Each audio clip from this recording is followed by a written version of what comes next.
আসসালামু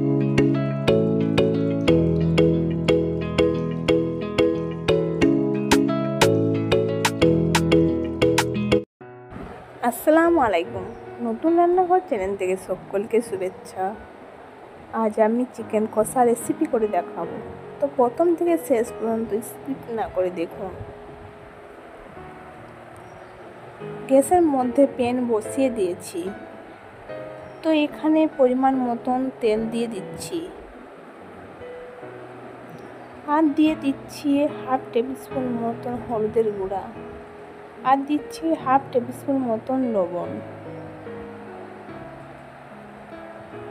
দেখুন তেল গরম হয়ে এসেছে, এর মধ্যে চিকেনগুলো দিয়ে দিচ্ছি।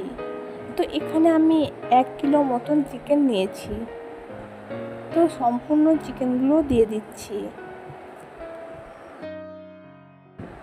ভালো করে নাড়াচাড়া করে নিচ্ছি। তো চিকেনগুলো ভালো করে ভাজা ভাজা করে নিচ্ছি।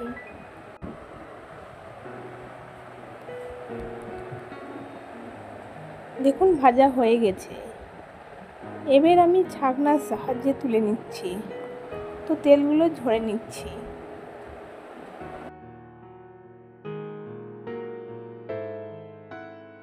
রঙের জন্য নিয়েছি শাহি জিরা, তেজপাতা, 2টো ছোট এলাচ, 4টে গোলমরিচ, 1টা লবঙ্গ আর 1টা দারচিনি। তো ওই তেলের মধ্যে দিয়ে দিচ্ছি। তো হালকা করে নাড়াচাড়া করে নিচ্ছি। এর মধ্যে 3টে মিডিয়াম সাইজে পেঁয়াজ কুচি দিয়ে দিচ্ছি আর দিয়ে দিচ্ছি 2টো শুকনো লঙ্কা। তো ভালো করে নাড়াচাড়া করে নিচ্ছি। তো পেঁয়াজের মধ্যে একটা টমেটো কুচি করে কেটে নিয়েছি, তো দিয়ে দিচ্ছি।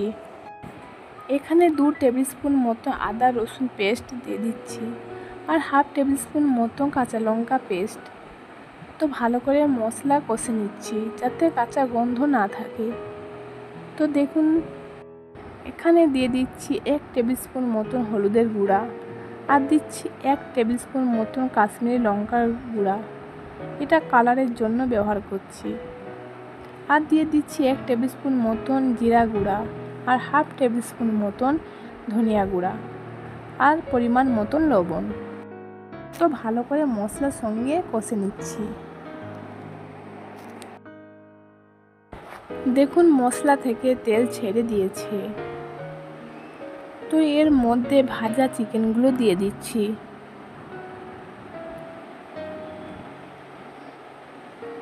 তো ভালো করে নাড়াচাড়া করে নিচ্ছি।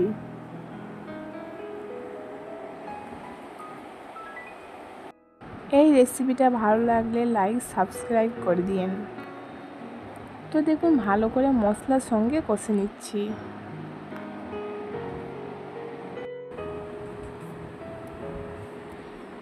এখানে আমি টক দই দিয়ে দিচ্ছি। তো গ্যাসের ফ্লেম লো টু মিডিয়াম করে রেখেছি যাতে টক দই কেটে না যায়। তো ভালো করে মিশে নিচ্ছি। টক দই দিলে দারুণ টেস্ট বাড়ে। 5 মিনিট ধরে চিকেন কষে নিয়েছি। তো দেখুন চিকেন থেকে তেল ছেড়ে দিয়েছে।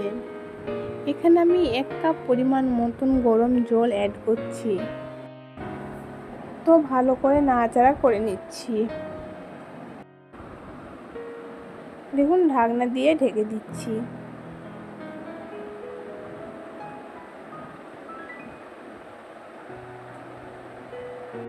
পাঁচ মিনিট পর আবার ঢাকনা খুলে দিয়েছি। তো এখন চিকেন হয়ে এসেছে। তো এর মধ্যে 1 টেবিল স্পুন মতন মিট মশলা দিয়ে দিচ্ছি। তো ভালো করে নাড়াচাড়া করে নিচ্ছি। দেখুন রান্নাটা কমপ্লিট হয়ে গেছে। এবার আমি পরিবেশন করছি। চিকেন কারি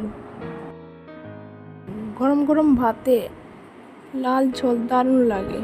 এইভাবে রেসিপিটা ট্রাই করে দেখবেন। খেতে ভালো লাগলে শেয়ার কমেন্ট করবেন। আর আমার রেসিপিগুলো যদি ভালো লাগে তো আমাকে এগিয়ে যেতে সাপোর্ট করবেন।